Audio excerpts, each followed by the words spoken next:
امریکی صدر کے دستخط کی کوئی حیثیت نہیں، عہد شکنی امریکہ کی پالیسی کا حصہ بن چکی ہے۔ ایران کے سپریم لیڈر آیت اللہ علی خامنئی کی امریکہ پر شدید تنقید، کہا امریکہ کا اصل چہرہ ایک بار پھر دنیا کے سامنے بے نقاب ہو گیا۔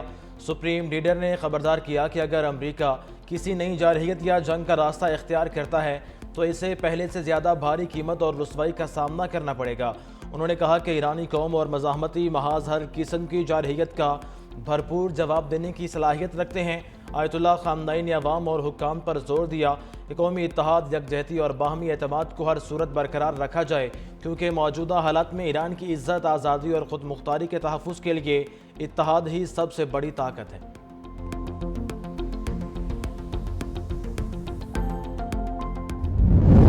اردن میں ایرانی بیلسٹک میزائل اور ڈرون حملوں سے 2 امریکی فوجی اہلکار ہلاک۔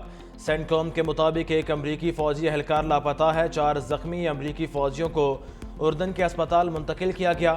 ہلاک امریکی اہلکاروں کی شناخت اہل خانہ کو اطلاع دینے تک ظاہر نہیں کی جائے گی۔ ایرانی میڈیا کے مطابق امریکہ نے ایران کے صوبہ ہرمزگان میں 3 فضائی حملے کیے۔ سیری کے نواحی علاقوں کو امریکی فضائی حملوں میں نشانہ بنایا گیا۔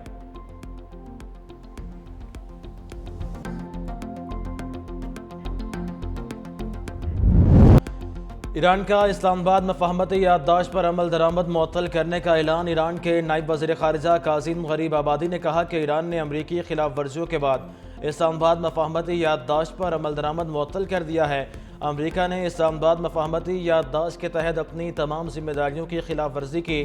مذاکرات کے دوران امریکہ نے جارحانہ کارروائیاں کر کے بات چیت کے عمل کو نقصان پہنچایا۔ امریکی حملوں کے خلاف ملک کے دفاع میں مصروف ہیں، اس لیے مفاہمتی یادداشت پر عمل درآمد روک دیا ہے۔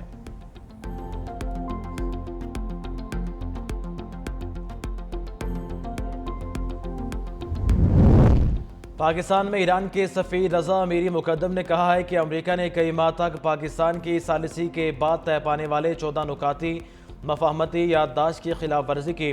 ایرانی سفیر نے کہا کہ امریکہ نے مفاہمتی یادداشت کی منمانی تشریح کرتے ہوئے آبنۂ ہرمز کے بعض حصوں پر کنٹرول حاصل کیا۔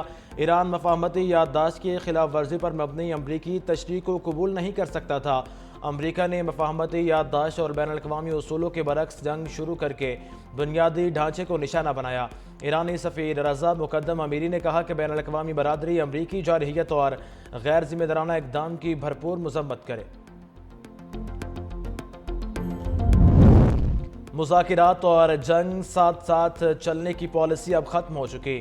امریکہ کی مزید جارحیت پر ایران کا سخت انتباہ۔ سپریم لیڈر کے مشیر میجر جنرل محسن رضائی نے کہا کہ اگر امریکہ نے آئندہ 2 سے 3 روز میں مزید حملے کیے تو ایران دفاعی نہیں بلکہ مکمل جارحانہ حکمت عملی اختیار کرے گا۔ محسن رضائی کا امریکہ پر معاہدوں کی خلاف ورزی کا الزام، کہا ایرانی مسلح افواج ہر جارحیت کا بھرپور جواب دے گی۔ ایرانی انفراسٹرکچر پر مزید حملوں کی صورت میں ان ممالک میں قائم امریکی کمپنیوں کو بھی نشانہ بنایا جا سکتا ہے جو اپنی سرزمین امریکی فوج کے استعمال کے لیے فراہم کر رہے ہیں۔ ٹرمپ کا ایران کے خلاف وسیع فوجی آپریشن پر غور، درجنوں طیارے اسرائیل روانہ۔ ایکزیوس کی رپورٹ کے مطابق درجنوں فضائی ایندھن بردار طیارے اسرائیل بھیجے جا رہے ہیں۔ ڈونلڈ ٹرمپ کے زیر غور منصوبوں میں ایران کے بجلی گھروں، اہم انفراسٹرکچر اور جوہری تنصیبات کو نشانہ بنانا شامل ہے۔ ایکزیوس نے خدشہ ظاہر کیا ہے کہ آئندہ چند روز میں مزید امریکی ری فیولنگ طیارے اسرائیل پہنچ سکتے ہیں۔ صدر ٹرمپ نے ابھی حتمی فیصلہ نہیں کیا، لیکن آئندہ دنوں میں جنگ شدت اختیار کر سکتی ہے۔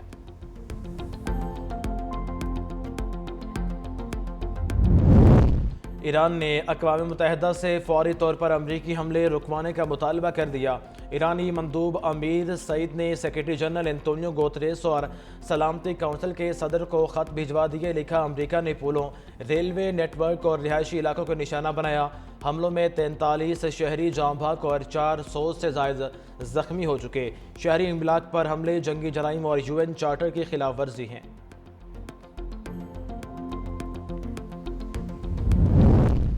ایرانیوں کا خون رائے گا نہیں جانے دیں گے، آخری سانس تک وطن کا دفاع کریں گے۔ امریکی حملوں پر ایران کا سخت رد عمل۔ ایرانی وزیر خارجہ عباس عراقچی نے امریکی حملوں میں شہید ہونے والے شہریوں کی تصاویر جاری کر دیں۔ کہا تینوں افراد کو بندر خمیر پل سے گزرتے ہوئے نشانہ بنایا گیا۔ ایران نے امریکی کارروائیوں کی مذمت کرتے ہوئے کہا حملوں کا بھرپور جواب دیا جائے گا۔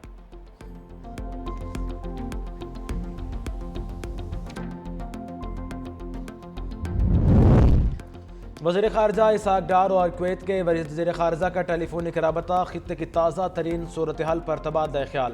اسحاق ڈار کا کشیدگی میں کمی کی فوری ضرورت پر زور۔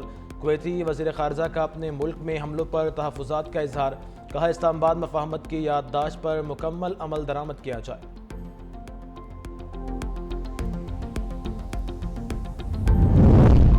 بانی پی ٹی آئی کی بہن نورین نیازی کا مارکہ حق اور پاک فوج کے خلاف متنازع اور شرمناک بیان۔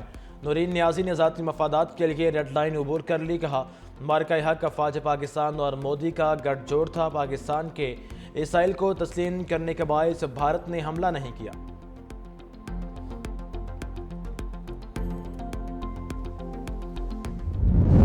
پیپلز پارٹی کے چیئرمین بلاول بھٹو زرداری سے بلوچستان کے وزیر اعلیٰ سرفراز بھگٹی کی ملاقات۔ صوبے کی انتظامی اور سیاسی صورتحال سے آگاہ کیا۔ صوبے میں دہشت گردی کی حالیہ صورتحال پر بھی بریفنگ دی۔ کہا زیارت سانحے کی تحقیقات کے لیے لواحقین کے مطالبے پر جوڈیشل کمیشن قائم کر دیا۔ بلوچستان میں قیام امن کے حوالے سے عنقریب آل پارٹیز کانفرنس بلائی جائے گی۔ چیئرمین بلاول بھٹو زرداری نے دہشت گردی کی حالیہ لہر میں فوج، ایف سی اور پولیس کے شہداء کو خراج عقیدت پیش کیا۔ بلاول بھٹو نے کہا کہ بلوچستان کے سیاسی مسائل کا واحد حل مذاکرات ہیں۔ پیپلز پارٹی سیاسی جماعتوں کے ساتھ سیاسی ڈائیلاگ پر یقین رکھتی ہے۔ دہشت گردی کے حوالے سے پاکستان پیپلز پارٹی کا موقف پہلے دن سے واضح ہے۔ ہم دہشت گردی کے خلاف سیسا پلائی ہوئی دیوار کی طرح کھڑے رہیں گے۔ مری میں وزیر اعظم شہباز شریف، نواز شریف اور وزیر اعلیٰ پنجاب مریم نواز شریف کی اہم ملاقات۔ آزاد کشمیر انتخاب کے بعد کی حکمت عملی اور ملکی سیاسی صورتحال پر مشاورت، پیٹرولیم مصنوعات کی قیمتوں اور روزانہ بنیاد پر ممکنہ قیمتوں کے تعین سے متعلق امور پر بھی غور۔ مسلم لیگ نون کی اعلیٰ قیادت نے اہم قومی اور سیاسی معاملات پر تبادلہ خیال کیا۔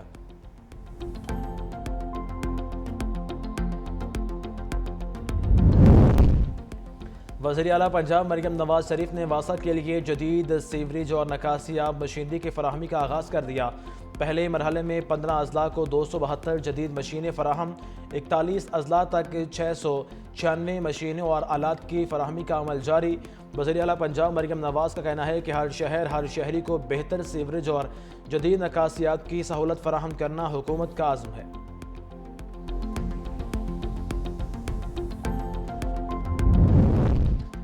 کشمیر میں ترقی، خوشحالی اور عوامی فلاح کا سفر مسلم لیگ نون ہی جاری رکھے گی۔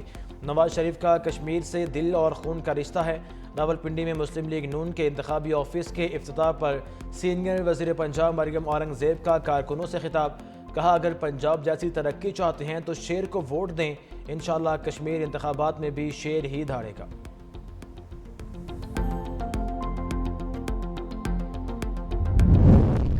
ملک میں سرمایہ کاری کے لیے ماحول سازگار بنا دیا، ماضی کی رکاوٹیں دور کر دیں۔ وفاقی وزیر صحت مصطفیٰ کمال کا پاک چائنا فارماسیوٹیکل کانفرنس سے خطاب۔ چینی سرمایہ کاروں کو پاکستان میں سرمایہ کاری کی دعوت دیتے ہوئے کہا چین کے تعاون سے پاکستان کے شعبہ صحت میں انقلاب لایا جا سکتا ہے۔ طبی آلات کی مقامی تیاری کا عمل جاری ہے۔ نئے کاروبار کی رجسٹریشن اور سرکاری امور کو آسان بنا کر سرمایہ کاروں کے لیے مزید سہولیات فراہم کی گئی ہیں۔